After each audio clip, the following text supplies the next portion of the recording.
Lagi asik menikmati sushi di kawasan Kelapa Gading bersama rekan bisnis sekaligus mereka adalah sahabat-sahabat saya.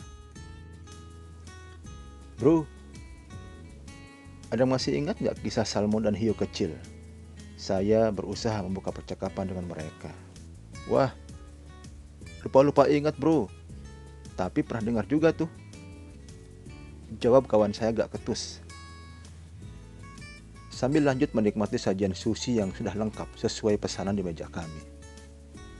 Gini bro, saya siap-siap untuk bercerita sambil menggeserkan beberapa piring supaya nyaman saat bercerita.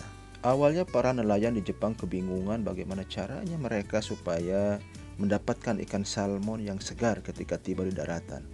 Karena hal ini sangat berpengaruh terhadap nilai jual ikan salmon tersebut. Mulailah mereka memutar otak bagaimana caranya supaya mendapatkan ikan salmon dalam keadaan segar. Bahkan mereka membawa mesin pembeku ketika mendapatkan ikan-ikan salmon. Ikan tersebut dimasukkan ke dalam mesin pembeku berharap ketika sampai ke daratan dalam keadaan segar.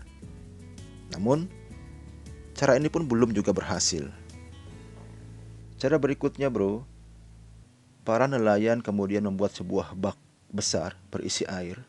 Kemudian ikan-ikan salmon hasil tangkapannya dimasukkan ke dalam air dengan harapan ketika tiba di daratan ikan tersebut dalam keadaan hidup.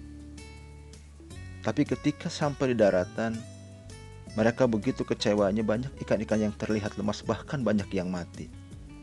Nelayan nyaris frustasi melihat keadaan ini. Tanpa saya sadari ternyata kawan saya menyimak sungguh-sungguh dari kisah yang sedang saya bawakan. Terbukti satu persatu mereka meletakkan sumpitnya di atas meja mereka. Di tengah frustasinya mereka, tiba-tiba ada seorang nelayan memasukkan anak ikan hiu ke dalam bak penampungan ikan salmon. Hiu kecil itu begitu agresif ketika dimasukkan ke dalam bak penampungan ikan salmon. Ikan salmon berusaha menghindar agar tidak jadi dimangsa oleh ikan hiu. Terus bergerak dan terus bergerak hingga sampailah ke daratan. Ketika tiba di daratan, para nelayan kemudian membuka hasil tangkapan ikan salmon tersebut. Betapa mereka terkejutnya sekaligus bahagia karena mereka mendapati ikan-ikan salmon dalam keadaan hidup, tetap bergerak dan tetap segar. Mereka berhasil sesuai dengan harapan mereka. Nah, sekarang apa kira-kira hikmah yang bisa kita ambil dari kisah ini bro? Sambung saya sambil menyeruput ocha dingin yang bisa direfill sesuai dengan kemampuan kapasitas perut saya. Nah, sampai sini gue baru paham bro, selak kawan saya dengan penuh antusias. Hiu kecil itu ibarat permasalahan dalam kehidupan kita, bener gak bro? Sambung kawan saya berusaha memaknai kisah tadi. Buat gue bro, masalah itu ibarat gue minum jamu. Pahit sih emang, tapi bikin badan gue sehat. Dan zona nyaman buat gue adalah zona yang membunuh karakter kreativitas gue.